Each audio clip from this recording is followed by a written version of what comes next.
नाशिक पश्चिम विधानसभा मतदारसंघाचे महाराष्ट्र नवनिर्माण सेनेचे उमेदवार दिलीप दातीर यांनी सिडकोतील शिवाजी चौकापासून प्रचाराला प्रारंभ केला। दातीर यांनी अंबड परिसरातील रामकृष्णनगर, आठवलेनगर, चुंचाळे शिवार, संजीवनगर येथे नागरिकांच्या भेटीगाठी घेत त्यांचे आशीर्वाद घेतले।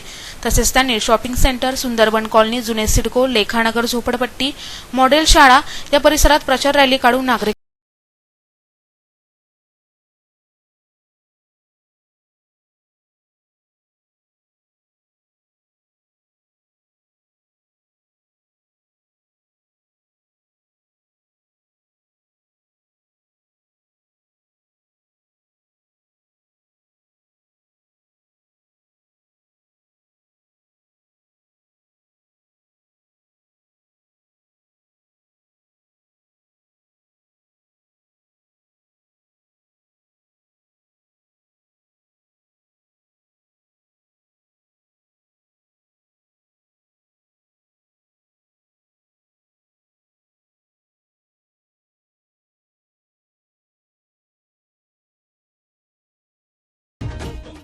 पश्चिम विधानसभा मतदारसंघात सातपूर्व सिडको परिसरात कामगार वसाहती आहेत। औद्योगिक वसाहतीतील कारखान्यांवर येथील नागरिकांचं भवितव्य अवलंबून आहे। मात्र गेल्या 5 वर्षात 40% उद्योग कमी झाले आहेत।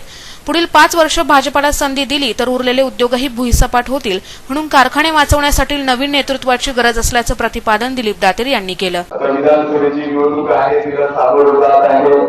तुम्ही सर्वांनी भरभरून आशीर्वाद देऊन अनेक वर्षापूर्वी यावेळी नागरिकांनीही मनोगत व्यक्त केले। अनेक विकास कामं मनसेच्या काळामध्ये राबवले गेले व ते पूर्णत्वास पण आणले गेलेले आहे। CRZ मधून कामं करून पाटोलेल्या जवळ फार मोठ्या प्रमाणात बटरफ्लाय जे गार्डन आहेत ते विकसित करण्यात आलेले। अशा बऱ्याचशा उल्लेखनीय योजना या मनसेच्या काळातच झालेल्या आहे व आज नाशिक पश्चिम विधानसभेचे जे मनसेचे उमेदवार आहेत दिलीप भाऊ दातीर यांनी फार मोठ्या प्रमाणात भंगार मार्केट विरोधात लढा उभारून व न्यायालयामार्फत देखील त्यांनी लढा उभारून भंगार मार्केट हटवण्याचं काम केलेले आहे। गेल्या 40 वर्षामध्ये आमदार असो, खासदार असो किंवा पालकमंत्री असो, कुठल्याही पक्षाचा त्यांना जे काम करता आले नाही ते दिलीप भाऊंनी नाशिकच्या पश्चिम विभागामध्ये काम केलेलं आहे।